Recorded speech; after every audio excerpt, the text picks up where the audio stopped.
welcome back to the channel, the anime channel that is. I hope you guys are having a fun and especially safe Halloween out there. We do not know these people, guys, so make sure you double check on those candies, triple check them, quadruple check them. Make sure those candies are sealed, closed, and protected. We don't want none of you guys getting poisoned out there, so yeah. Have a fun Halloween out there, guys. So on this episode of Bungo Stray Dogs, episode 17, man, where the hell do I start with this episode, man? This episode was so fucking hyped from beginning to end. I do not know where to start. Do I start with Daizai's sadistic way of torturing? Do I start with the three powerhouse factions ready to start a war in the city? Do I start with Nakajima almost dying 10 times? Or do I start with best girl Yosano? Where the fuck do I start? Alright, let me start with Akutagawa. Akutagawa. Now this was foreshadowed a while ago, especially with the third installment of the opening, man. I gotta say, the opening is just getting fucking better and better, especially when they keep replacing the fucking visuals, man. The opening is one of the best openings of the season. That's a fact. But when they keep changing the opening visuals, I gotta say, it's getting even better. I'd say top 5, top 3 at least now. So yes, I love how they're changing the opening. This opening is definitely the best of this season of Bungo Stray Dogs. And it spoils the shit Akutagawa is going to do.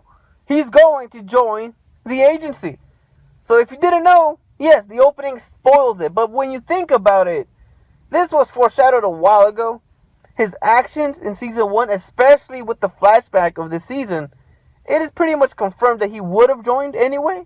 He's getting a lot of screen time with Daizai in a flashback. They're getting close. He was connected with Oda. You know, it was kind of foreshadowed a while ago. But if you did not know, now you know.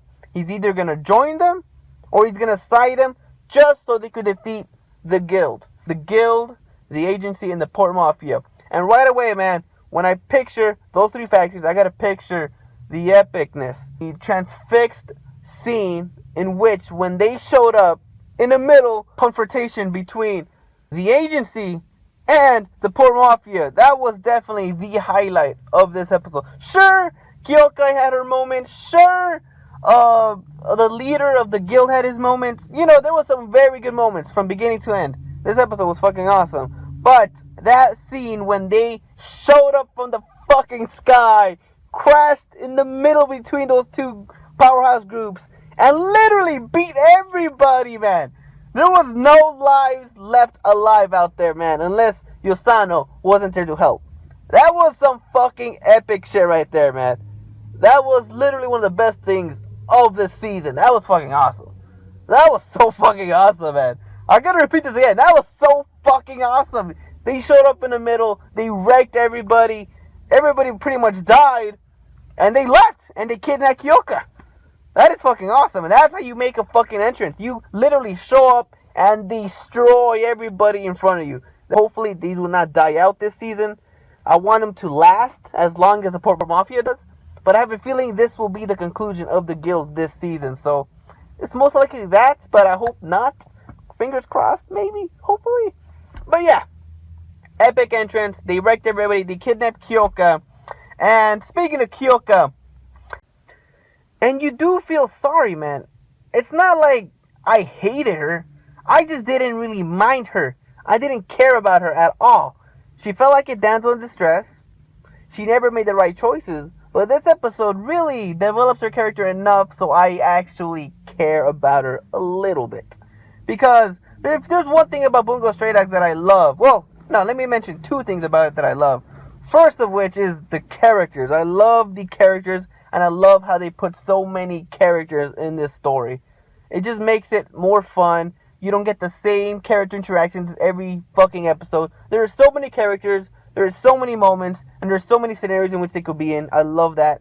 And secondly, I love the facial expressions of the reactions. It is so damn good, man. You really feel for the characters when they draw the face so fucking traumatized that you feel for them. And that's what I felt for Kyoka this episode, man. I felt for her. She killed her parents. She sees Nakajima, the lover of life, fucking dying 20 times. And then, worst of all, the fucking guild shows up and kills everybody. So you gotta feel for her, man. You do. Even though my feel for her is a little bit, but it's there. It is there. So I tolerate it for now. And yeah, I feel for her. And she gets kidnapped. And again, she's a damsel in distress. And right back in point A, man. Seriously? She gets kidnapped. Damsel in distress again. Kyoka. Yeah, she pretty much tells us that she killed her own parents. That traumatized her. So it's pretty much telling us that this power she has is uncontrollable. She can't control it. It's unpredictable.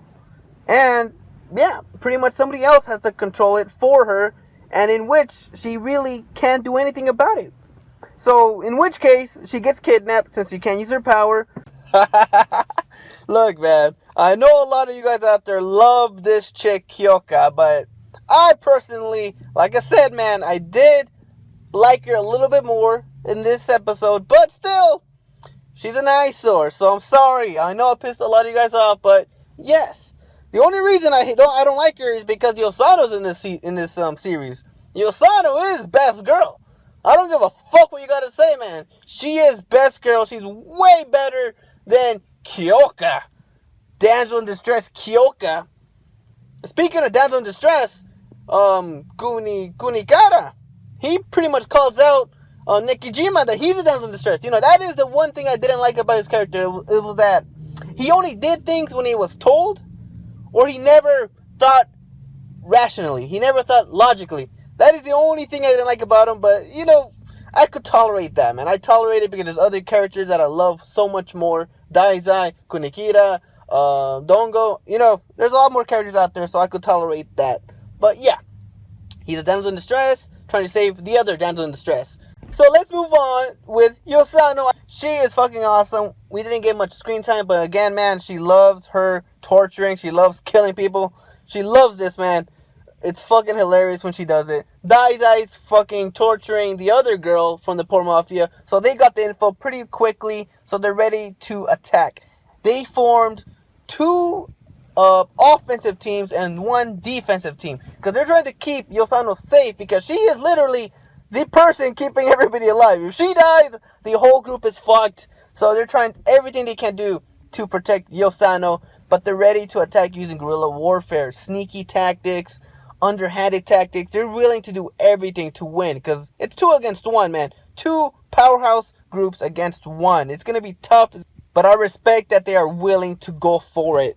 So very interesting stuff is developing in Bungo Stray Dogs. I cannot wait, and I think I got everything right now, man. I got everything for this episode. I didn't miss much. I talked about Kyoka. I talked about Daza, Yosano. Yeah, Nikijima, I talked about everybody. Uncle Tagawa, in the very beginning, with the best incest couple of the year. I'm glad they remembered about them. I'm glad they got some screen time this episode. Even though it was just in the beginning, I still loved it. I love this duo. I just do. I don't like the incest part of it, but you know what? Who gives a fuck? They're fucking funny. They're hilarious. I love them. So yeah, that is the episode. Very much I cannot wait for next week. It's going to be a war, man. It's going to be a war. And wars never fail to impress me. So I am very looking forward to it. Hopefully, it's not like I want it to happen, but I really do hope people die. Because with Yasano, I'm pretty much said that everyone is protected by plot armor because of Yasano. So maybe somebody could die. That'll just add much more of a twist. We don't really get that many deaths in the series. I don't mind it. You don't need deaths to make a series good, but it makes it much better. So maybe, hopefully, I don't want Yosano to die, so maybe somebody else, Okay. So yeah, that is pretty much it. That is the episode. Are you guys as hyped as I am? Do you guys care about Kyoka? Do you think anybody will die in this season? I think they will. I think we'll get 1 major death in this season. So yeah, I gotta go. Leave me your thoughts down below. Sayonara.